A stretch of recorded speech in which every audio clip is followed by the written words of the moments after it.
Kanina, sinabi nyo there were 7 people dun sa inyong self-described death squad. Ano po yung mga pangalan nila at paki-describe yung structure ng organization na sinet up nyo, yung death squad na iyon? Yung death squad ko? Ang death squad ko, ma'am, is, of course, it is organized.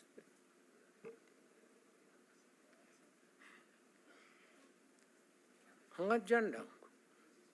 Ano po yung structure ng organization na iyon? Against criminals.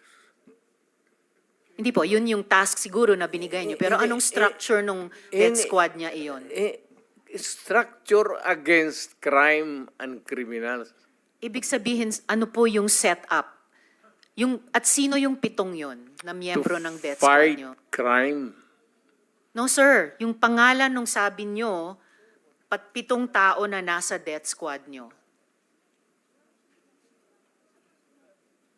Mukhang patay naman sila lahat, ma'am.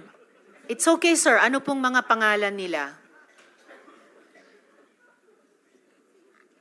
You know, when I was mayor, it's about 43. I am now 73. For the life of me, I cannot remember the name. And ano po yung structure nung 7 yon? Merong bang team leader, may 2 tenyente, then may 4 pa na tao? Ano po yung structure ng organization na iyon? I said I am 73 years old. Hindi ko nga alam kung bakit nandito ako kaharap mo. Sir, I'm sure alam nyo kung bakit kayo nandito. In fact, kayo po yung nagsalita ng pinakamarami sa resource persons. Well, May reward po ba yung 7 iyon sa death squad nyo? Again, ma'am? May rewards po bang ibinibigay sa mga miyembro ng death squad nyo tuwing nakakapatay sila? Police? Police ba yung death squad nyo? Yun ang allegations.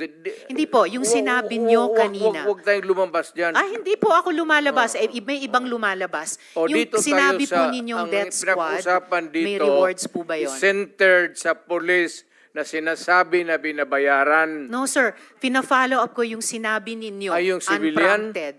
So, kung civilian yon, yung sinabi nyo na death squad nyo na 7 tao, may rewards po ba yung 7 taong iyon kapag nakakapatay sila? Ay, hindi, ma'am. Mayayaman yung mga... Maraming gago na mayayaman sa Davao. Hindi Ano pong okay. connection ng mayayaman sa Davao Gusto dun sa pumatay miyembro ng ng mga death kriminal. squad? Because Ibig they want their city to be safe. Nagbibigay sila, yung Because mayayaman, ng they want rewards sa business to death thrive. squad? Yes, sir. Bago po yan, Mo. sinasabi nyo ba na yung mayayaman sa Davao nagbayad sa death squad para pumatay? No, hindi, ma'am. Si Sila Colonel mismo. Makasait po ba kasama sa death squad na iyon? Sino? Colonel Makasait, kasama po ba sa death squad na iyon? Colonel Makasait? Ma'am, alam mo, sa totoo lang, mahabang istorya to. It's okay, sir. Maikli lang sana Pero kung ang sagot. problema, ma'am, patay na yung tao. Si Colonel Makasait ay patay na. Ayaw kung marami. Police officer in the police department. Pero patay na yung tao. Okay, sir. May Huwag mo rewards akong po ba sila? tanungin kung anong history yung tao na yan, patay na. Okay.